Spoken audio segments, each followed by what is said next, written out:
누가복음 12장 누가복음 12장 말씀을 통해 우리의 심장, 우리의 마음에 대한 문제를 우리가 세 가지를 보게 됩니다. 여러분, 오늘 뉴저지 온누리교회 심장병원에 오신 것을 환영합니다. 우리가 세 가지 심장의 문제를 다루고 있죠. 첫 번째는 이 탐내는 탐심, 남의 것을 탐내고 물질을 탐내는 그 마음의 문제를 얘기했고, 지난주는 걱정하는 마음의 문제, 진짜 하나님의 나라를 구하지 않고 걱정하는 그 마음의 문제를 갖고 얘기를 나눴습니다. 오늘은 특별한 주제의 마음의 문제입니다. 예수님의 재림에 대해서 너무 냉담한 마음을 갖고 있는 문제를 오늘 예수님이 말씀하고 계세요. 탐심의 문제만큼, 걱정하는 것만큼 중요한 마음의 문제가 있다면 하나님께서는 분명히 예수님의 재림에 대해서 말씀해 주셨는데, 우리는 그 재림에 대해서 냉담한 마음, 콜드 하트를 갖고 있다는 겁니다.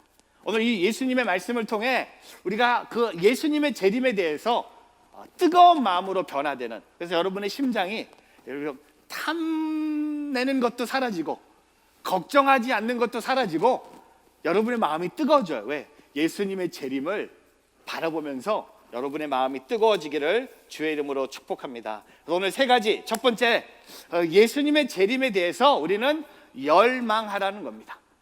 진짜 그 예수님의 재림에 대해서 내가 원하는 게 바로 예수님의 재림이 돼야 된다는 겁니다. 오늘 본문 말씀에 35절부터 38절 같이 한번 읽어보겠습니다.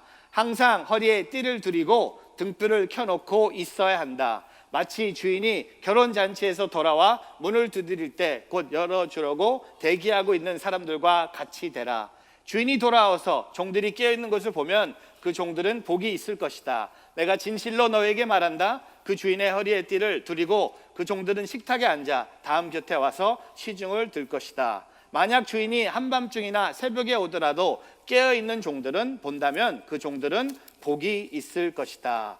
예수님은 오늘도 종의 비유로 말씀하고 계십니다. 이 비유를 보면요, 주인이 결혼잔치에 갑니다. 유대인들의 전통적인 결혼식은 밤에 합니다.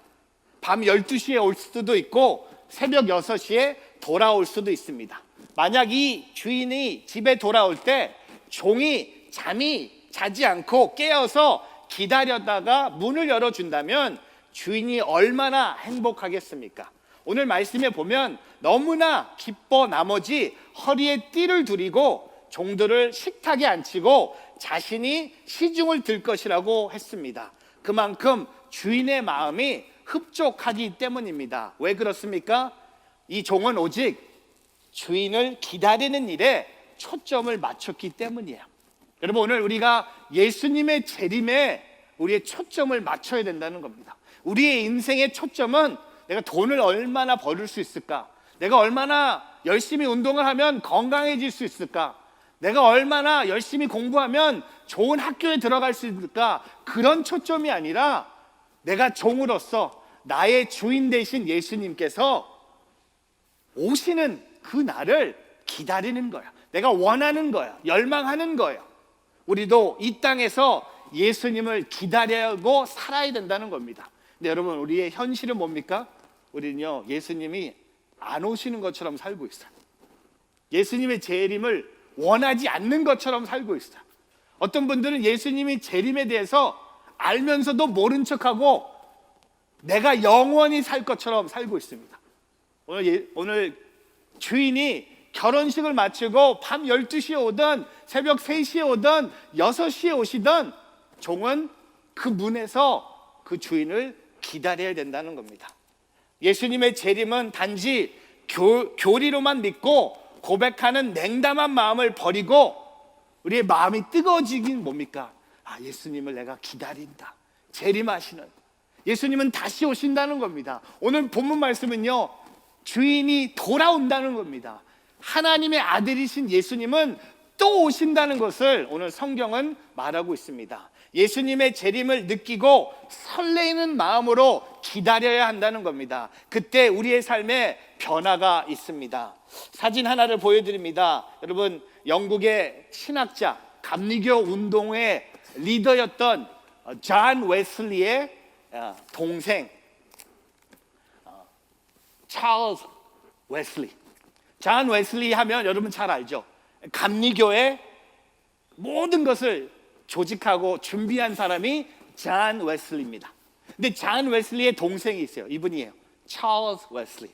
이분은 잘 알려지지 않았어요. 근데 이분이 알려진 게 뭐냐면 감리교 부흥을 위해서 찬송으로 이바지한 사람이에요.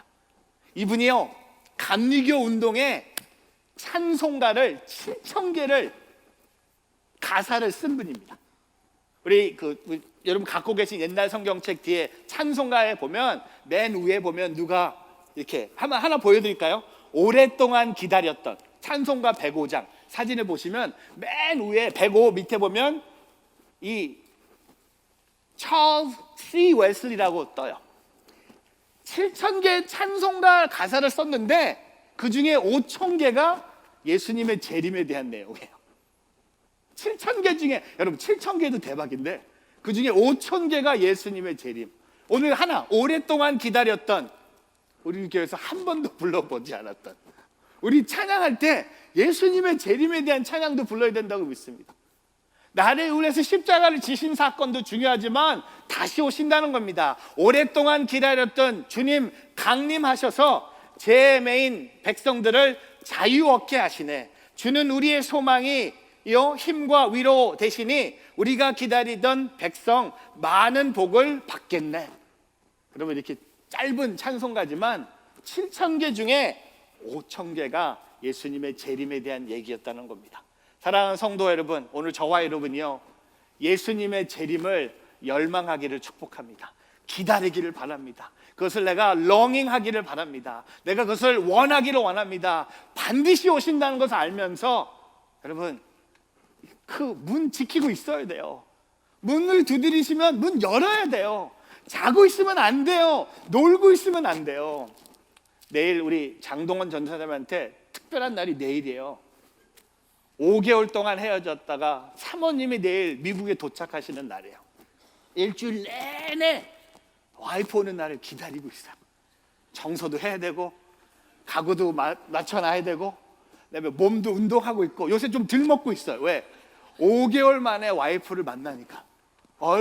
여러분 5개월 만에 만나는 와이프를 만나기 위해서 준비하는 전도사님 보면서 제가 이번 주 설교에 삘이 꽂혔어요. 우리는 나의 구세주 되신 예수님이 오시는데 무슨 열망하고 있으니까 생각도 안 하고 있잖아요. 여러분 그 열망하기를 주의 이름으로 축복합니다. 윌리엄 바클리 대학 교수가 이렇게 얘기했습니다. 그리스도의 오심을 준비하는 가장 좋은 길은 그리스도의 임재를 절대 잊지 않는 것이다. 여러분 주님의 임재 그것을 경험하면, 주님이 나와 함께 하심을 고백하고 살아간다면 주님이 오셨을 때 우리는 그 열망하는 모습으로 나타날 수 있다는 겁니다. 열망하기를 축복합니다. 두 번째, 그 재림을 우리가 준비하라는 겁니다. 준비하라는 겁니다. 예수님의 재림을 준비하라고 합니다. 오늘 비유는, 두 번째 비유는요 39절부터 40절 같이 한번 읽어보겠습니다. 너희는 이것을 알라. 만약 집에 도둑이 언제 들지 알았더라면 집주인은 도둑이 집에 들어오지 못하게 할 것이다. 그러므로 너희도 준비하고 있어야 한다. 인자도 생각지도 않을 때 올 것이기 때문이다. 여러분 예수님의 재림은 확실해요. 근데 확실하지 않은 게 뭡니까? 언제 오실지는 아무도 모르는 거예요. 여러분 종종 누가 언제 오신다고 막 예언하는 분 있죠. 오늘 이 성경 말씀을 비춰보면 아니에요. 아무도 모르는 거예요. 뭐 1998년, 1994년 그런 사람들도 있었어. 예수님의 재림이 이날 온다고 얘기하고 다녔던 사람들이 있습니다. 저는 뉴저지 온누리교회 목사로서 선포합니다. 예수님은 오세요. 언제? I don't know. 그게 명답이에요. 목사님 모르세요? 용한 목사님도 모르나? 나도 몰라요. 인자도 모른다고 했습니다. 예수님도 모른다고 하셨어요. 모르는 사람이 할 수 있는 게 뭡니까? 확실히 오신다는 걸 알면 준비하는 거예요. 준비하라는 겁니다. 오늘 도둑의 비유로 얘기합니다. 여러분 집주인이 도둑이 언제 올지 알았다면 들어오지 못하게 모든 준비를 철저하게 할 것입니다. 자물쇠를 설치하고 창문도 잠그고 경찰서에 연락해 놓고 ADT에 연락해 놓고 알람도 세팅해 놓고 모든 도둑이 오는 시간에 여러분 경찰이 준비하고 있을 거예요. 오늘 예수님의 재림도 도둑과 같이 예상치 못할 때 일어날 것입니다. 그러나 반드시 일어난다는 겁니다. 여러분, 아멘을 아무도 안 해. 여러분, 반드시 일어난다고 했는데 안 믿으시는 것 같아요. 예수님의 재림은 반드시 일어납니다. 이제 아멘하면 이제 준비할까요? 늦지 않았어요. 오늘 내가 준비하면 돼요. 어제 못했으니까 나는 죽었네, 그러니까 난 막 살래, 그게 아니라 지금 준비하면 돼요. 아직 오지 않으셨어요. 이게 은혜예요. 여러분, 아직 안 오신 게 은혜예요. 우리가 창문을 열고 아침에 이렇게 기도해야 돼요. 주님, 오늘 오시나요? 진짜 창문 열면서 오늘 비가 오나? 오늘 날씨가 어떠나? 오늘 덥네? 그런 고백이 아니라 창문을 열면서 주님, 오늘 오시나요? 그리고 한번 살아보세요. 또 내일 오늘 오시나요? 여러분, 예수님의 재림은 반드시 우리가 그 재림을 준비하는 삶이 되기를 주님의 이름으로 축복합니다. 우리가 잘 아는 벤저민 프랭클린이 이런 말을 남겼죠. 준비에 실패하는 것은 실패를 준비하는 것이다. 여러분, 예수님의 재림도 마찬가지인 것 같아요. 예수님의 재림을 준비에 실패하는 그 삶 자체가 실패예요. 그러나 오늘 그 재림을 준비하는 그 삶 자체가 복이라는 겁니다. 우리는 자녀 결혼을 준비해요. 또 우리는 인생의 은퇴 준비합니다. 졸업을 준비합니다. 우리의 인생은 준비로 끝나요. 근데 우리가 까먹는 준비가 있어요. 예수님이 다시 오신다는 것을 우리가 잊지 않기를 주님의 이름으로 축복합니다. 질문합니다. 예수님께서 오늘 밤에 오신다면 여러분 어떻게 준비하시겠습니까?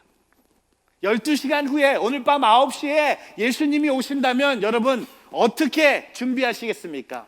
주님이 가장 좋아하시는 모습이 어떤 모습입니까? 기도하는 모습, 전도하는 모습, 선교하는 모습, 이웃을 돕는 모습. 여러분, 주님이 12시간 후에 오시는데 밥 먹으러 다니겠어요? 놀러 다니겠어요? 베케이션 가겠어요? 여러분, 오늘 주님이 오시는 것처럼 생각하며 준비하기를 주님의 이름으로 축복합니다. 우리의 인생의 비극은요, 주님이 오시는 것을 무시하고 내가 영원히 사는 것처럼 알고 사는 그 자체가 비극이라는 겁니다. 영원히 살 수 있는 사람은 한 명도 없어요. 그리고 주님은 안 오시는 분이 아니에요. 다시 오신다는 겁니다. 오늘 그 주님의 재림을 준비할 수 있는 오늘 저와 여러분의 삶이 되기를 주님의 이름으로 축복합니다. 그리고 세 번째, 우리는 주님의 재림을 준비하면서 청지기로 살아야 된다는 겁니다. 청지기, stewardship 이런 단어를 쓰죠. 청지기로. 주인은 예수 그리스도, 우리는 종이에요. servant예요. 청지기로 살아야 된다는 겁니다. 내가 내 인생의 주인이 아니라는 겁니다. 예수님이 내 인생의 주인이라고 고백한다면 나는 그 재림을 준비함으로 주님의 청지기로 살아가야 된다는 것이 마땅한 삶의 모습이라는 겁니다. 오늘 말씀에 41절 베드로가 물었습니다. 주여, 이 비유를 저희에게 하신 것입니까? 아니면 모든 사람에게 하신 것입니까? 여러분, 이건 모든 사람에게 하신 거예요. 베드로는 참 오늘도 약간 오버하고 있어요. 끼어들고 있어요. 그냥 질문 안 해도 돼. 예수님이 재림에 대해서 말씀하시는데 끼어들어갖고 이 비유는 우리 제자들에게, 우리 12명에게만 하신 말씀입니까? 아니면 다른 사람에게 하신 것입니까? 여러분, 이 재림은요, 제자들에게만 엄청난 사건이 아니라 우리 모두에게도 특별한 사건이랍니다. 이 재림도 제자들만 준비하는 게 아니라 오늘 저와 여러분도 준비하라는 예수님의 말씀입니다. 오늘 말씀에 42절부터 48절에 이런 고백이 있습니다. 주께서 대답하셨습니다. 누가 신실하고 지혜로운 종이겠느냐? 주인이 자기 종들을 맡기고 제때 양식을 나눠줄 일꾼을 누구겠느냐? 주인이 돌아와서 종이 시킨 대로 일하는 것을 본다면 그 종은 복이 있을 것이다. 내가 진실로 너에게 말한다. 주인은 그 종에게 자신의 모든 재산을 맡길 것이다. 그러나 그 종이 주인님이 오시려면 한참 멀었다는 생각에 남녀 종들을 때리며 먹고 마시고 취해버린다고 하자 그 종은 종이 생각지도 못한 날 그가 알지 못하는 시간에 돌아와서 그를 몹시 때린 뒤 믿지 않는 사람들과 함께 둘 것이다. 주인의 뜻을 알고도 준비하지 않거나 그 뜻대로 하지 않은 종은 매를 많이 맞을 것이다. 그러나 알지 못하고 매 맞은 일을 한 종은 적게 매를 맞을 것이다. 많이 맞은 사람들에게 많은 것을 요구하고 많은 일을 맡은 사람에게는 많은 것을 묻으실 것이다. 여러분, 예수님의 대답은 뭡니까? 예수님의 재림을 준비하는 일은 모든 사람에게 주어진 명령이라는 겁니다. 몇몇 목사님들, 장로님들만 재림을 준비하는 게 아니라 모든 하나님의 자녀들은요, 주님의 재림을 준비하기 위해서 청지기로 살아야 된다는 겁니다. 주인이 올 것을 늘 생각하며 충성되게. 여러분, 오늘 종의 모습이 뭡니까? 종의 삶의 특징이 두 가지예요. 신실해요. 그리고 지혜로워요. 신실해요. 게으르지 않아요. 청지기의 삶의 시작은 신실함입니다. 그리고 지혜로워요. 자기가 머리를 굴리지 않아요. 주인님이 오시려면 한참 멀었다, 언제 오실지도 모르면서 얘기하고 있는 거예요. 그리고 다른 사람들을 돌보지 않아요. 때려요. 여러분, 청지기 삶은요, 신실하고 지혜가 풍성하고요, 참된 청지기의 삶의 모습이 뭔지 아세요? 다른 사람들을 돌볼 줄 알아요. 다른 사람을 때리지 않아요. 주인이 없는 동안 다른 사람을 함부로 말하지 않아요. 다른 사람을 때리지도 않아요. 왜? 그것은 자기의 몫이 아니기 때문에. 우리는 주인이 올 것을 늘 생각하며 살기를 주의 이름으로 축복합니다. 캔터베리 대주교가 엘리자베스 2세에게 왕관을 이렇게 씌우면서, 머리에 이것을 왕관을 씌우면서 이렇게 말했어요. 여왕 폐하, 제가 이 왕관을 드리오니 마땅히 쓸 권리를 가지신 분이 돌아오실 때까지 전하에게 쓰시옵소서. 여왕 폐하에게 왕관을 씌워주면서도 오늘 이 캔터베리 대주교는 그 주님이 오실 때까지만, 왜냐하면 내 인생의 주인은 어떤 여왕이 아니에요. 왕이 아니에요. 대통령이 아니에요. 오늘 내가 참된 청지기로 살아가야 된다는 겁니다. 39대 미국의 대통령이었던 지미 카터가 이렇게 얘기하죠. 우리는 마치 그리스도께서 오늘 오후에 오실 것처럼 살아야 한다. 다행히 저는 이거 듣고 너무 감사해요. 오늘 오전이 아니어서. 오늘 오전에, 오늘 새벽에 오실 것, 오늘 오후에 오신대. 여러분, 오늘 지미 카터 대통령이 얘기한 것처럼, 지미 카터 장로님이 얘기하신 것처럼 우리는 마치 그리스도께서 아주 안 오실 것처럼 살고 있다면 우리가 그 마음이 차가워질 수밖에 없는 거예요. 여러분의 마음이 뜨거워지기 위해서 오늘 예수님이 오늘 오후에 오실 것처럼 살아가는 저와 여러분의 삶이 되기를 주의 이름으로 축복합니다. 오늘 말씀을 정리하면서 3주 동안요, 3가지 마음의 문제를 다뤄봤습니다.